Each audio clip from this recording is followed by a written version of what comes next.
ఎన్టీఆర్ వంటి విశ్వవిఖ్యాతునికి మనవడు, చంద్రబాబు వంటి జాతీయ నేతకు కొడుకు. ఉన్నత విద్యావంతుడు, అయినా పిసరంత గర్వం ఉండదు.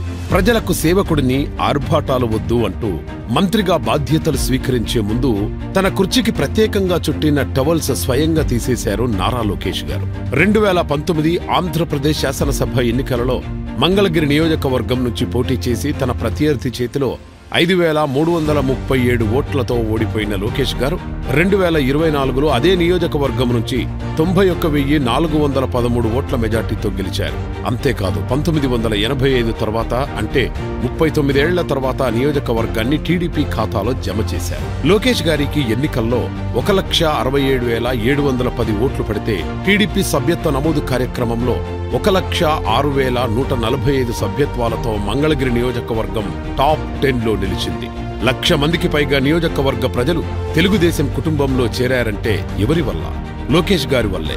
ఎందుకంటే తనను ఓడించిన ప్రజలను కూడా ఆయన ప్రేమించారు. ప్రతిపక్షంలో ఉంటూనే సొంత నిధులతో 29 సంక్షేమ కార్యక్రమాలను ఆ నియోజకవర్గంలో అమలు చేసి పేద ప్రజలకు చేదోడు వాదోడుగా నిలిచారు.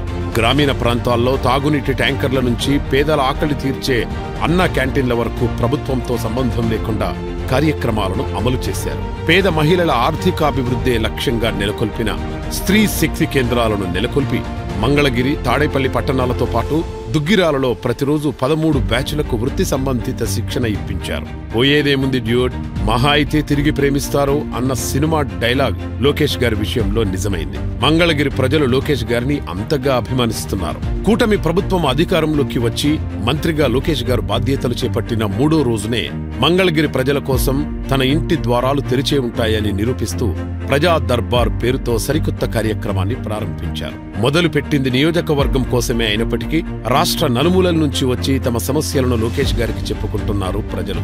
సమస్యలతో వచ్చే వారిలో గత ప్రభుత్వ పీడితులే ఎక్కువ.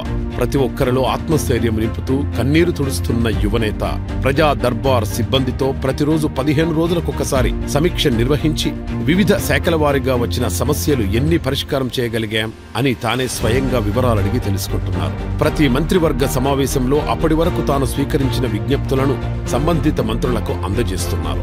ఆ తర్వాత కూడా ఆయా సమస్యలపై మంత్రులతో ఫాలో అప్ చేస్తున్నారు. ఫలితంగా 75% సమస్యలు సకాలంలో పరిష్కరించబడుతున్నాయి. కబ్జాదారుల నుంచి ఆస్తులు విడిపించి ఇప్పించారు. పేదల వైద్య చికిత్స కోసం సీఎంఆర్ఎఫ్ ద్వారా లక్షల సాయం ఇప్పిస్తున్నారు. గల్ఫ్ బాధితులను స్వరాష్ట్రానికి రప్పించి ముగిసిపోయిందనుకున్న జీవితాల్లో వెలుగులు నింపుతున్నారు.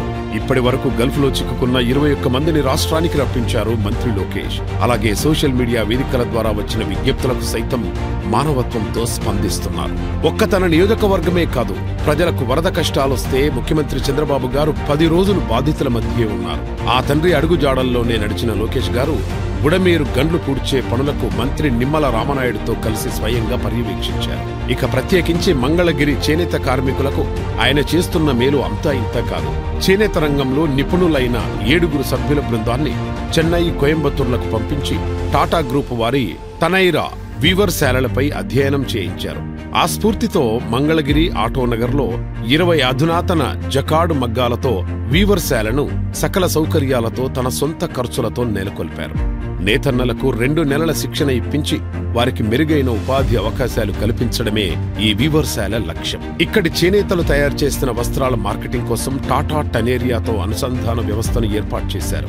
అలాగే మంగళగిరి చేనేతలకు మంత్రి నారా లోకేష్ తో పాటు ఆయన భార్య బ్రాహ్మిణి, తల్లి భువనేశ్వరి అనధికార బ్రాండ్ అంబాసిడర్లుగా మారారు. అవకాశం వచ్చిన ప్రతిసారి మంగళగిరి చేనేత వస్త్రాలను ప్రమోట్ చేస్తున్నారు. తాజాగా గౌరవ రాష్ట్రపతి ద్రౌపది ముర్ము గారు ఎయిమ్స్ లో కన్వెన్షన్ కార్యక్రమానికి విచేసిన సందర్భంగా మంగళగిరి చేనేతలు నేసిన శాలువను ఆమెకు బహూకరించారు. ఇకపోతే దేశంలోనే తొలిసారిగా ఏపీలో చేపట్టిన స్కిల్ సెన్సెస్ ను లోకేష్ గారు మంగళగిరి నియోజకవర్గం నుంచి మొదలుపెట్టారు. యువతలో ఆంగ్ల భాషా నైపుణ్యాలు ఏ మేరకున్నాయో తెలుసుకోవడానికి ఏపీ నైపుణ్య అభివృద్ధి సంస్థ పియర్సన్ తో కలిసి ప్రయోగాత్మకంగా చేస్తున్న మదింపు కార్యక్రమం కానీ, ఏపీ స్కిల్ డెవలప్మెంట్ ఇన్ఫోసిస్ సంయుక్త సహకారంతో చేపట్టిన AP maker lab on wheels కానీ మంగళగిరి నుంచి మొదలయ్యాయి.